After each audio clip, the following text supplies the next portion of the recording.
عبده ورسوله اللهم صل وسلم على نبينا محمد وعلى آله وأصحابه ومن تبعهم بإحسان إلى يوم الدين. قال الله تعالى في كتابه الكريم يا أيها الذين آمنوا اتقوا الله حق تقاته ولا تموتن إلا وأنتم مسلمون. وقال تعالى إنا أعطيناك الكوثر فصل لربك وانحر إن شانئك هو الأبتر. فيا أيها الحاضرون أوصيكم وإياي بتقوى الله لعلكم ترحمون. Ma'asyiral muslimin yang dirahmati Allah Subhanahu wa taala. Allahu akbar. Allahu akbar. Allahu akbar. Allahu akbar. Allahu akbar. Allahu akbar. Kabiran walhamdulillahi katsira wa subhanallahi bukratan wa asila. La ilaha illallah wahdahu la syarika lah. Wahdahu la syarika lah. La ilaha illallah walhamdulillah wallahu akbar. Alladzi yakhluqu ma yasha'u wa yakhtar. Hadirin jamaah salat Idul Adha yang dirahmati Allah Subhanahu wa taala.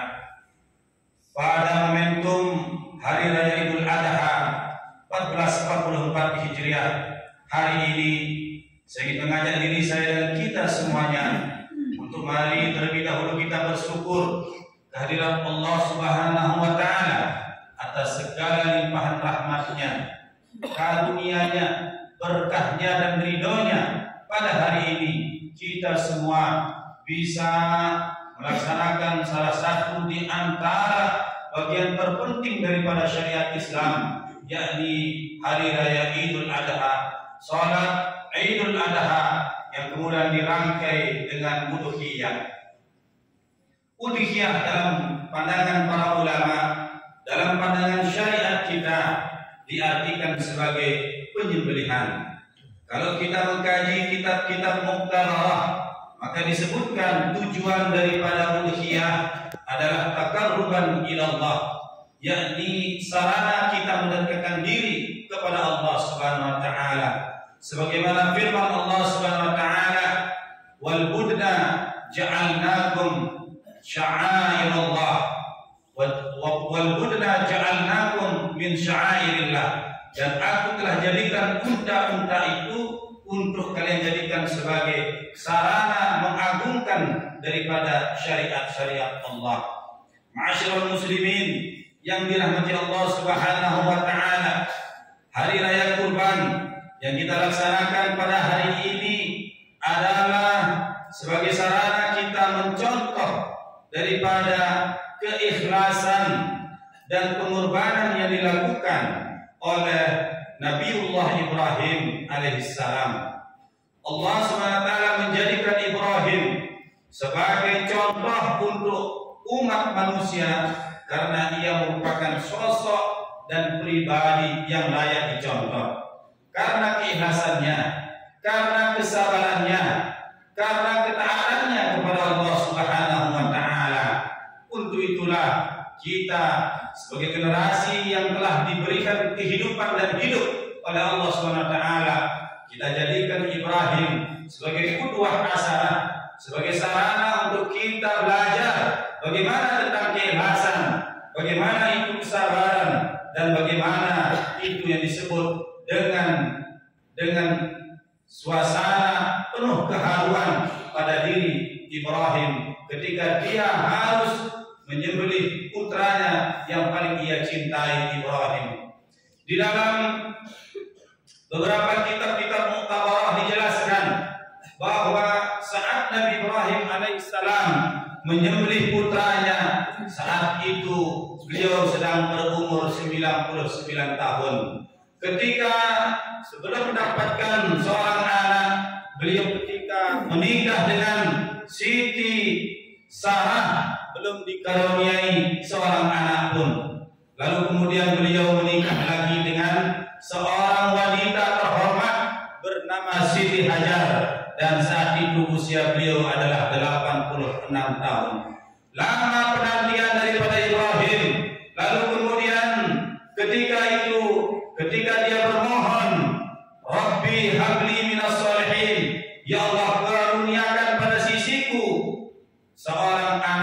soleh pada usia 86 tahun ketika dia menikahi seorang perempuan soleh bernama Siti Hajar, maka Allah karuniakan seorang anak laki-laki yang dia beri nama Ismail. Ismail dari kata Isma yang berarti terkabulkan permohonan daripada Ibrahim. Adapun Il itu sendiri dari bahasa Ibrani yang berarti adalah Tuhan. Ra yang berarti Tuhan mengabulkan daripada permohonan Ibrahim untuk memiliki seorang anak. Manakala anak tersebut sudah sampai pada usia balik, pada usia yang sudah mampu membedakan antara baik dan buruk, Allah nukil di dalam Al-Quran, falamma balagha ma'ahu sa'ya qala ya bunayya inni ara fil manam an asbahuka maza tara. Maka anaknya menjawab, qala ya abati if'al maza tu'mar satajiduni insyaallah minas sabirin.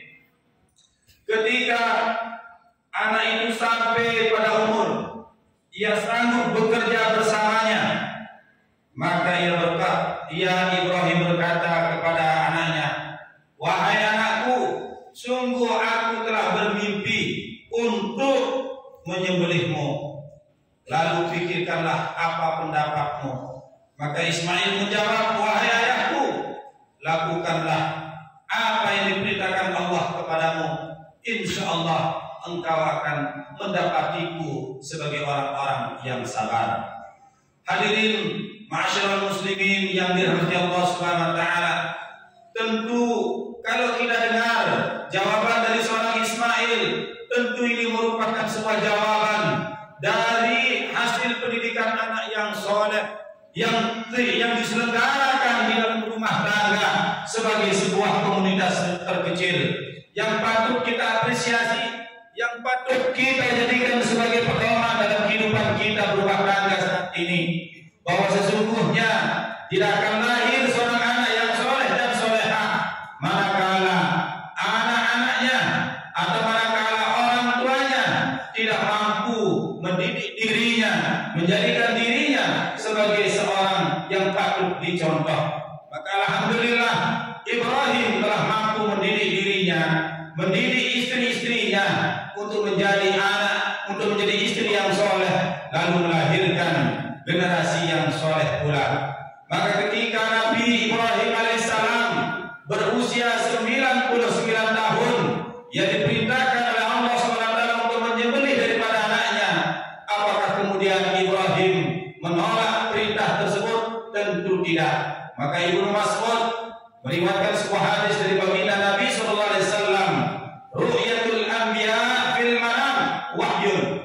Mimpinya seorang nabi di dalam tidurnya merupakan wahyu. Maka Allah SWT memberikan wahyu kepada Ibrahim melalui mimpi adalah sebagai sarana untuk dia bisa berpikir dan bisa menjadikan mana perintah Allah dan mana perintah syaitan. Maka disitulah Nabi Ibrahim dengan keyakinan dan kekuatan meyakini bahwa apa yang dilihatnya dalam mimpi tentu bukanlah perintah syaitan, melainkan adalah perintah Allah Subhanahu wa taala. Sekali lagi, ru'yatul anbiya fil manami wahyun, kata Nabi sallallahu alaihi wasallam.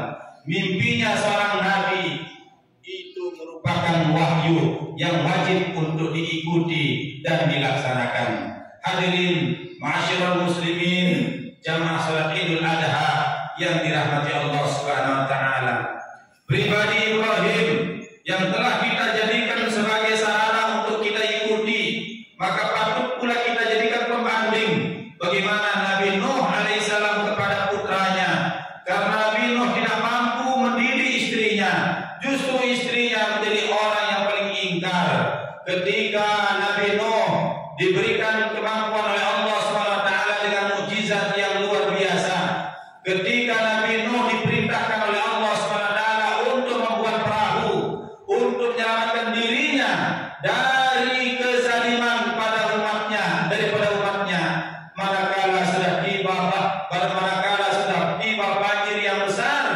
Nabi Nuh berlabuh. Nabi Nuh kemudian menaiki bahteranya yang luar biasa. Lalu kemudian Allah perlihatkan anaknya yang kemudian berenang untuk mencari keselamatan. Dengan kasih sayangnya, Nabi Nuh tentu tidak mengabaikan anaknya, putranya sendiri, dengan berucap, ya bunayya irkab ma'ana, wahai anakku, ayolah gabung bersama kami di tempat ini. Lalu anaknya menjawab, sa'awi ilal jabali ya'simuni minal ma'. Wahai bapakku, aku tidak ingin bergabung denganmu.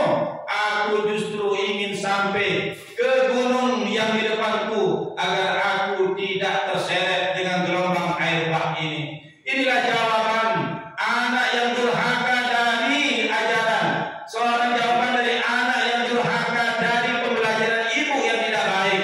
Untuk itulah kemudian ma'asyiral muslimin yang dirahmati Allah SWT, tipologi rumah tangga Nabi Nuh yang buruk itu tentu tidak patut kita contoh. Nabi Nuh bukan tidak pernah berusaha mendidik anaknya, mendidik daripada istrinya, tetapi ada istri yang kadang-kala bisa dididik oleh suaminya, ada pula istri yang tidak bisa dididik oleh suaminya.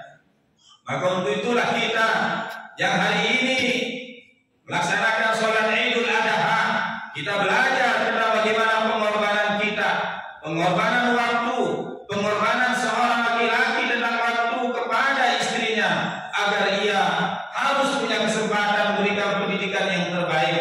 Pengorbanan seorang suami, seorang bapak kepada anak-anaknya agar ia menyiapkan waktu yang terbaik untuk keluarganya.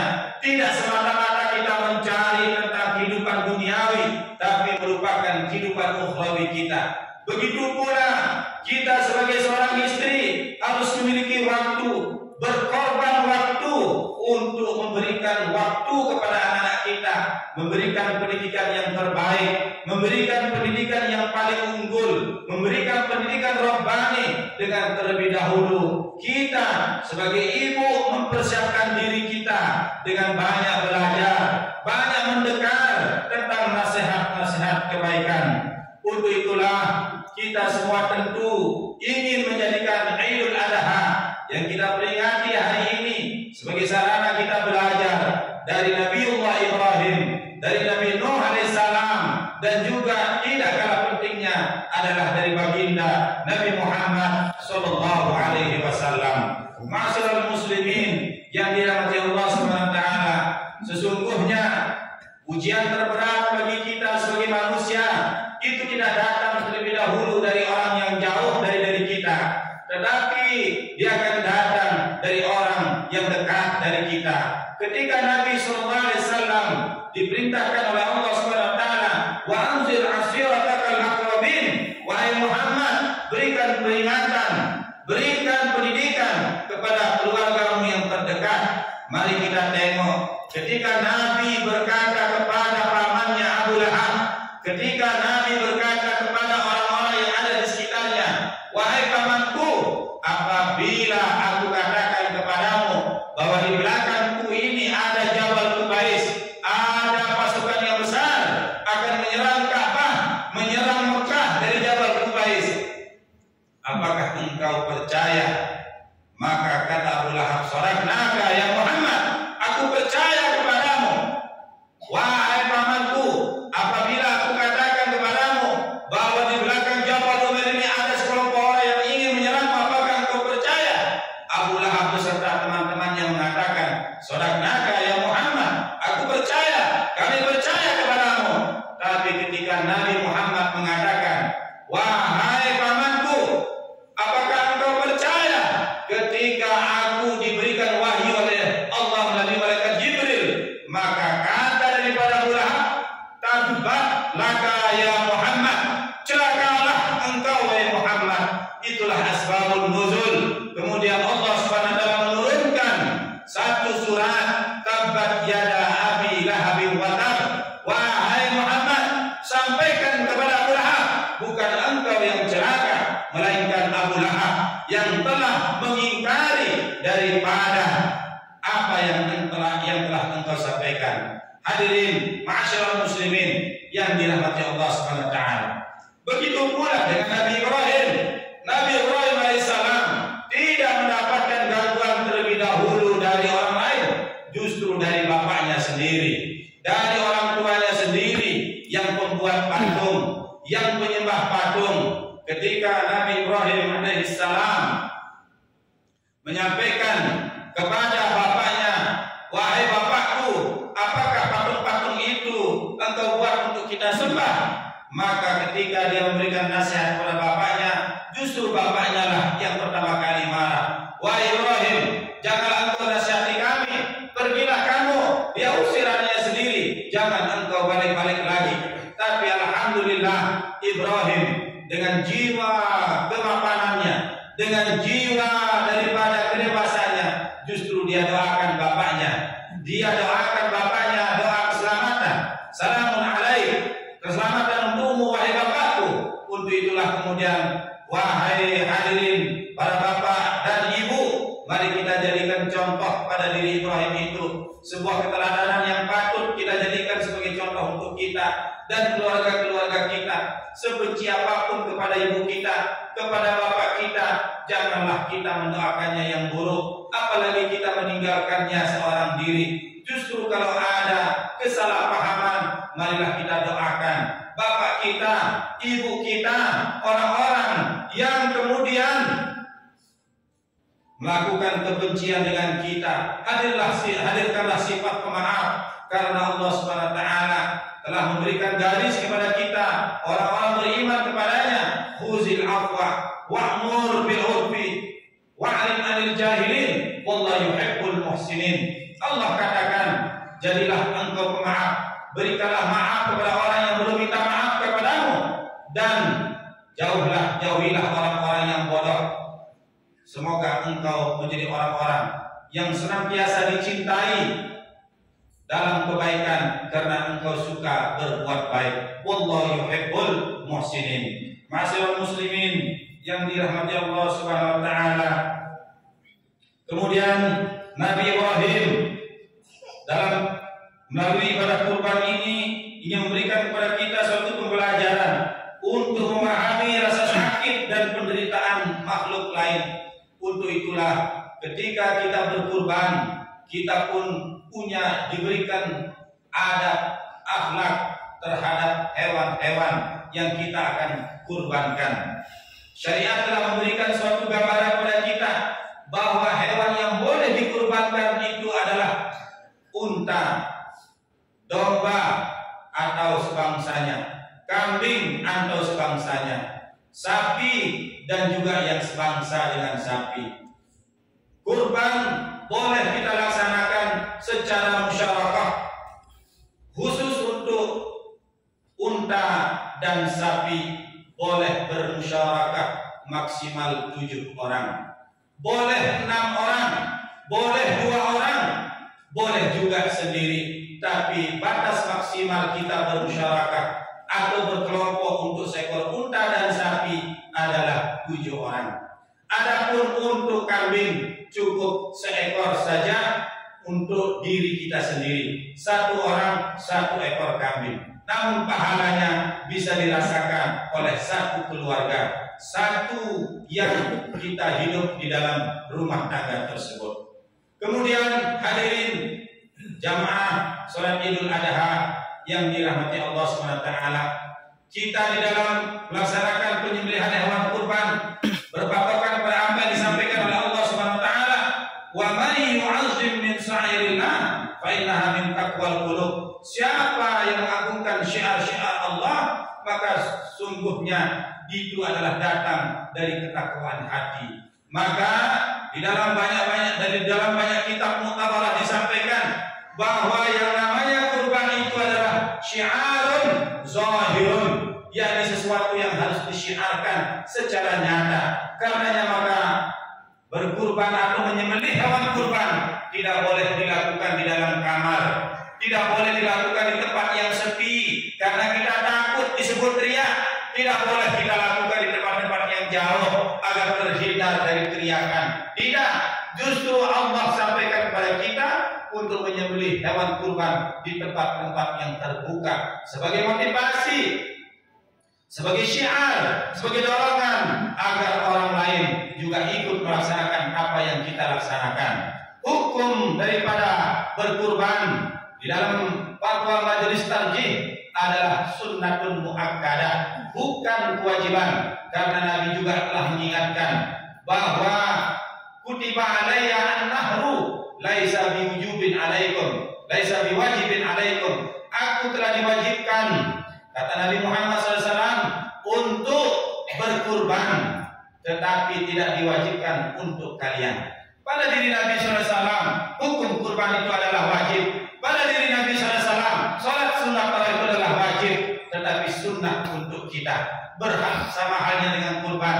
Kurban pada diri Nabi SAW adalah wajib, namun pada diri kita adalah sunnah. Maka hadirin jamaah sholat Idul Adha ini rahmati Allah SWT, manakala kita diberikan kelebihan harta oleh Allah SWT, mari sisihkan sebagian harta untuk kita dapat berbagi dengan orang-orang yang belum bisa merasakan kebahagiaan pada hari yang penuh dengan kebahagiaan ini. Untuk itu hari raya Idul Adha ada disebut dengan hari raya kurban. Kita telah ditetapkan untuk boleh menyembelih hanya 4 hari saja. Hari ini yang disebut dengan hari Ayyamun Nahri, yakni hari ini setelah selesai pelaksanaan sholat Idul Adha, kita boleh menyembelih hewan kurban yang kita sudah niatkan sejak awal. Kemudian 3 hari tasyrik, 11, 12 dan 13. Kalau kita tidak punya duit hari ini, bisa esok hari tanggal 11. Kalau tidak bisa esok hari tanggal 11, tanggal 12. Kalau tidak bisa tanggal 12, tanggal 13. Kalau tidak bisa pada tanggal 13 hari raya tasyrik pukul 14 atau jam 2, kita belum punya duit, tidak apa-apa. Pada pukul 16 kita belum punya duit, tidak apa-apa. Tetapi ketika sudah sampai pada pukul 5 sebelum ghurubus syam, tenggelamnya matahari, masih boleh kita untuk melakukan penyembelihan. Untuk itulah penyembelihan yang kita lakukan, mari kita berpedoman dari apa yang disampaikan oleh baginda Nabi Muhammad SAW. Ma'amila adamiyyin min amalin yawman nahri ahabba ila Allah min ihraqid dam innahu la ya'ti yawmal qiyamati bi quruniha wa sya'aliha wa zulafiha wa anna dama la yaqa'u min Allah bi makanin qabla yaqa min al-ard qatimu biha nafsan. Tidak ada amalan yang dilakukan oleh manusia pada hari nahar yang lebih dicintai oleh Allah selain daripada memunculkan darah hewan kurban. Sesungguhnya ia, hewan kurban itu esok akan datang pada hari kiamat dengan tanduk, bulu dan kukunya. Untuk itulah hadirin, mari kita jadikan kesempatan hidup kita pada hari ini dan hari-hari yang akan datang untuk kita melaksanakan apa yang telah disyariatkan oleh Nabi Ibrahim dan Nabi Muhammad SAW.